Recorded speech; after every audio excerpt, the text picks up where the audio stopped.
আসসালামু আলাইকুম। এবছর কুরবানির ঈদের সময় আমরা আমাদের খামারের ছাগলগুলি বিক্রি করার পর একটা ছাগল রেখে দিয়েছিলাম। আলহামদুলিল্লাহ এবারের কুরবানির ঈদে আমরা বেশ কয়েকটা ছাগল বিক্রি করেছি এবং ভালো দামে বিক্রি করতে পেরেছি। এজন্য আল্লাহ তাআলা শুকরিয়া আদায় করছি। মূলত এর আগের কয়েকটা ভিডিওতেও আমি আপনাদেরকে বলেছি ছাগল পালন একটা লাভজনক ব্যবসা, কিন্তু আমরা যেহেতু গরুর খামার করি তাই আমাদের জন্য ছাগল পালন করাটা একটু কষ্টকর হয়ে যায়, যে কারণেই আমরা ছাগল পালন করাটা বাদ দিয়েছিলাম। কিন্তু শখ করে আমরা কিছু ছাগল পালন করতাম, সেগুলি আমরা ঈদ কুরবানিতে এবং বিভিন্ন সময় বিক্রি করে থাকি। এর পাশাপাশি এবার আমরা প্ল্যান করেছি আলহামদুলিল্লাহ আমাদের যে ছাগলের খামারটা ছিল আগে, এই ছাগলের খামারটা আমরা পুনরায় আবারও করার জন্য আমাদের যে ছাগলের ঘরটা রয়েছে সেটাকে বড় করার জন্য চেষ্টা করছি। ছাগলের খামারটা আমরা আগে হয়তো ধরে রাখতে পারতাম, কিন্তু সেটা ধরে রাখতে পারিনি, কারণ আমরা আগে দুজনে মিলে খামারে কাজ করতাম। আপনারা জানেন আমি আর আমার আব্বা দুজন মিলে কাজ করতাম, কিন্তু এখন যেহেতু আমাদের খামারে আরো লোক আছে সে কারণেই আমরা আমাদের ছাগলের খামারটা বড় করার জন্য আমরা এবার প্ল্যান করেছি। যদি পালন করার জন্য বাড়তি লোকজন থাকে তাহলে গরুর খামারের পাশাপাশি ছাগল পালন করাটা একটা বাড়তি লাভজনক ব্যবসা। এর কারণ হচ্ছে অনেক সময় গরুর খাবার দিয়েই ছাগল পালন করা যায়, সেক্ষেত্রে খরচ তেমন একটা হয় না। এর কারণ হচ্ছে আপনি গরুর খামারের জন্য যে খাবারগুলি কিনবেন ওই খাবার দিয়েই আপনি ছাগলের খামারটা পরিচালনা করতে পারবেন আলহামদুলিল্লাহ।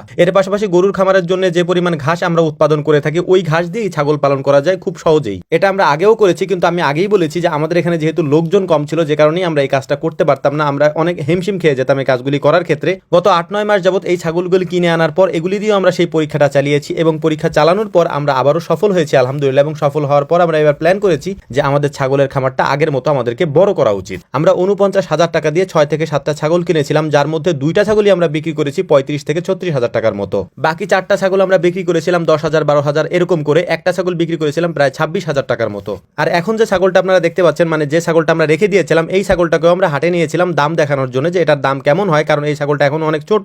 আলহামদুলিল্লাহ এটা আরো বড় হবে যে কারণে আমরা এটাকে নিয়ে এসেছি, বিক্রি করি না, তবে দাম দেখানোর জন্য আমরা এটাকে নিয়ে এসেছিলাম। এটার দাম হয়েছিল 32 থেকে 35,000 টাকার মতো। ছাগল পালনের জন্য বাড়তি যে সুবিধাটা আমরা পাবো সেটা হচ্ছে আমাদের গরুর খামার। আমাদের যেহেতু গরুর খামার আছে তাই আমাদের গরুর খামার যে বাড়তি খাবারগুলি থাকে সেই খাবারের মধ্যে থেকে ভুসি টাঙা আমরা ওদের খাবারের জন্য ব্যবহার করি। এর পাশাপাশি কাঁচা ঘাসের জন্য পর্যাপ্ত পরিমাণে আমাদের ওদের কাঁচা ঘাস আমরা দিতে পারি, বিশেষ করে কারণ আমাদের এখানে যেহেতু পর্যাপ্ত পরিমাণে কাঁচা ঘাস হয় এবং এই ঘাসের যে জমিগুলি আছে এই জমির মধ্যে ছোট ছোট যে ঘাসগুলি হয় এই ঘাসগুলি ছাগলে অনেক ভালো খায় এবং ওই ঘাসগুলি আমরা কেটে কেটে এনে এই ছাগলগুলিকে এতদিন পর্যন্ত খাইয়েছি আলহামদুলিল্লাহ। এখন যে ঘরটা আপনারা দেখতে পাচ্ছেন এই ঘরটাই মূলত আমরা ছাগলের জন্য তৈরি করেছিলাম। এখানেই আমরা ছাগল পালন করতাম, কিন্তু পরবর্তীতে ওই যে গরুর খামারের সমস্যার কারণে আমরা ছাগলের পালন করাটা কমিয়ে দিয়েছিলাম। এখন এইখানে যে পার্টিশনটা আছে এই পার্টিশনটা আমরা খুলে ফেলে এই বড় ঘরটার মধ্যেই আগে যেরকম ছাগল ছিল আমরা সেভাবেই ছাগল পালার চেষ্টা করবো ইনশাআল্লাহ। এই ঘরের মধ্যে মূলত এখন একটা ছাগলই থাকে, মানে আমাদের ছাগল যেহেতু বিক্রি হয়ে গিয়েছে তার মধ্যে একটা ছাগল আমরা রেখেছিলাম, ওই একটা ছাগলই থাকে। তো ওর জন্য ঘরটাকে সুন্দর করে আজকে আমি পরিষ্কার করে দিয়েছি, কারণ কয়েকদিন যাবত এটাকে পরিষ্কার করা হয় না, ভিতরের অবস্থাটা তেমন একটা ভালো ছিল না। এবং পরিষ্কার করার পাশাপাশি আমি প্ল্যানও করে রেখেছি যে কিভাবে কি করতে হবে আলহামদুলিল্লাহ। এটার জন্য আমাদের যে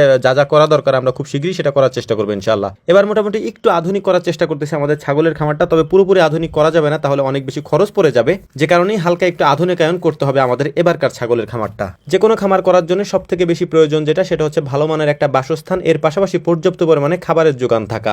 বিশেষ করে খাবারের যোগান যদি আপনি না করতে পারেন তাহলে ছাগল এবং গরু যেটাই বলেন আপনি যে কোনো খামারেই তেমন একটা লাভ করতে পারবেন না, কারণ হচ্ছে খাবারেই সব থেকে বেশি দাম পড়ে যায় এবং খাবারের খরচটা যদি কমিয়ে না যায় তাহলে যে কোনো ব্যবসায়ী বা যে কোনো খামারেই অনেক বেশি পরিমাণে লাভ করা যায় আলহামদুলিল্লাহ। তো যাই হোক আমাদের জন্য দোয়া করবেন। আসসালামু আলাইকুম ওয়া রাহমাতুল্লাহ।